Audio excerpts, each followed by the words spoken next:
The moment the doorbell rang, Daniel felt his heart jump, something between hope and dread tightening in his chest. As a single dad who hadn't been on a date in 4 years, he had no idea why tonight felt different. But when he opened the door and saw the woman standing under the porch light, holding her breath like she was afraid to exist too loudly, he froze. Because before he could say hello, she leaned in with a trembling smile and whispered, "Please, tell me I'm not too late." Those 8 words hooked him in a way he didn't see coming, pulling him into a night and a story that would challenge everything he thought he knew about love, forgiveness, and the second chances life offers only once. Daniel hadn't expected to be the kind of person who tried blind dates. He used to believe love came with certainty, vows spoken eagerly, futures planned effortlessly, laughter shared naturally. But 4 years of raising his daughter Lily alone had changed him. Life became a series of routines: packing lunches, early school drop-offs, bedtime stories, and quiet nights where the silence echoed a little too much. His friends insisted he deserved companionship, a new chapter. Daniel wasn't sure he agreed, but loneliness had a way of nudging people toward hope. When he opened the door to meet Emma, the first thing he noticed was her nervousness, how she tucked her fingers into her coat sleeves, how her eyes flickered everywhere but directly at him. She wasn't traditionally late, yet the way she whispered that question felt like she was arriving from a long, personal journey rather than from a ride across town. "No," Daniel finally responded, stepping aside. "You're exactly on time." Emma's shoulders eased.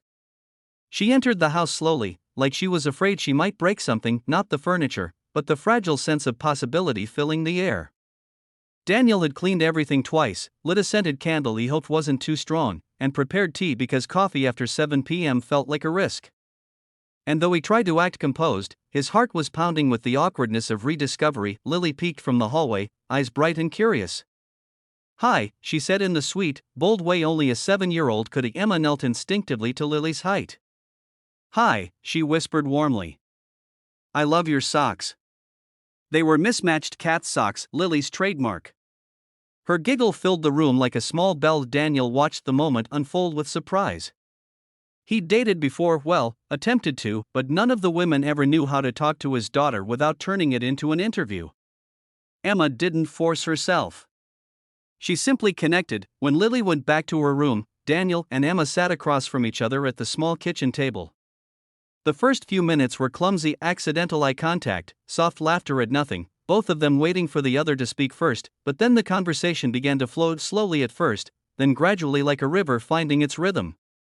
Emma talked about her job in children's music therapy, about how she believed even broken hearts could hum again when given the right notes.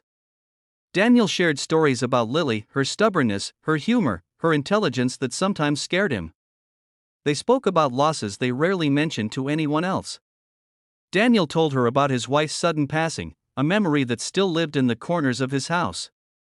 Emma admitted she hadn't dated in years because she'd spent so long trying to heal from someone who made her feel invisible, and for the first time in a long time, Daniel felt seen. As the night went on, something subtle yet powerful formed between them, something unscripted, unforced. But just when Daniel began to think maybe life was offering him something good again, Emma's phone buzzed. A look of guilt washed over her face. "I'm sorry," she whispered. "I didn't want to interrupt the night.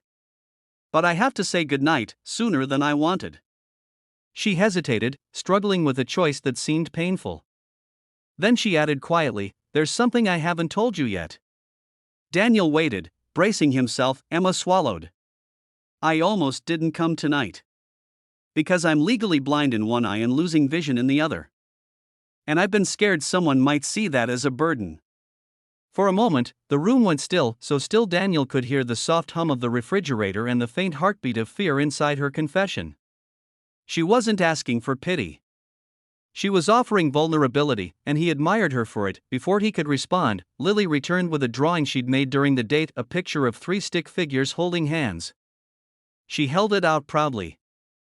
"Look. It's us." Emma's eyes filled instantly. She covered her mouth to keep a sob from escaping. That was when Daniel knew something bigger than chance had brought her here. "Emma," he said softly, "you're not too late. Not for tonight. Not for anything." She smiled at a real one this time, shining despite everything she was afraid of, and as she stepped out into the quiet night, promising to see him again, Daniel realized that sometimes the universe whispers long before it speaks.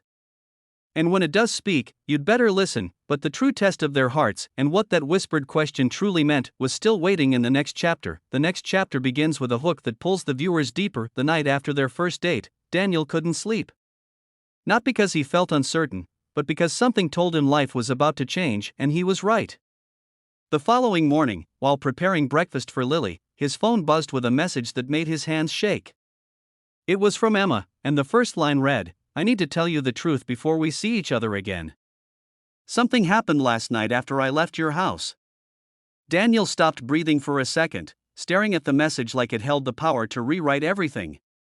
And he had no idea that the truth she was about to reveal would test not only their connection but his capacity to love again. Emma's message continued slowly, each sentence typed as if she struggled between fear and courage.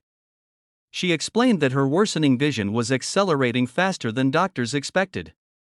After leaving his house, she had walked the wrong way, misjudged a curb, and nearly fell into the street. A stranger had helped her back to safety. The doctor she had visited last night told her the truth she'd been avoiding. She might lose almost all her remaining vision within the next year. Reading her words, Daniel felt something crack open inside him, not fear, but a fierce protectiveness he hadn't expected to feel so soon. He wanted to call her immediately, but he sensed she didn't need reassurance forced upon her.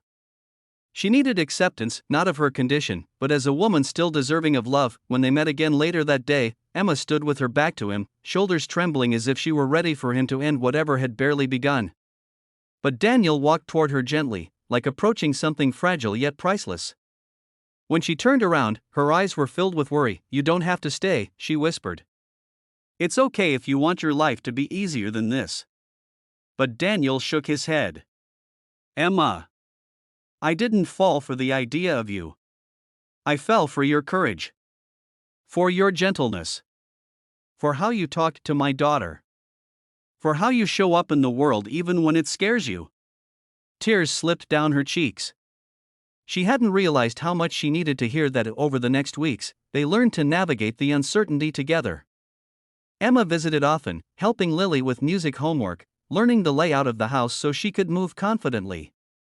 Daniel researched ways to support her vision needs, installing better lighting, organizing spaces so she wouldn't bump into anything. It wasn't perfect. Some days Emma felt defeated, and some days Daniel felt afraid of failing her, but they faced every struggle as a team. Lily grew especially attached to Emma, sensing the kindness in her. One evening, during a small picnic in the living room, Lily asked innocently, "Emma, are you going to be my second mom someday?" The question made Emma choke on her tea and blush furiously. But Daniel didn't laugh. Instead, he watched her reaction, the way her eyes softened, the way she didn't run from the idea. That night, after Lily slept, Emma confessed something Daniel didn't expect. "I used to think losing my sight meant losing my future," she whispered, "but meeting you and Lily, it makes me believe I still have a future worth seeing even if the world gets darker." Daniel took her hand. "Then we'll face the darkness together. And I'll make sure you never walk alone." Months passed, filled with hospital visits, shared victories, and closer beginnings. Emma's vision slowly dimmed, but Daniel and Lily became her anchors. She learned to navigate by touch and sound, and Daniel learned to love in ways he didn't know were possible, with patience, presence, and vulnerability. One evening, during her final checkup, Emma returned home with tears streaming down her face. Daniel feared the worst until she held his face in her trembling hands. "I'm almost legally blind now," she whispered. "But the last thing I saw clearly was you holding Lily's hand this morning. And I'm glad that's the image I get to keep forever."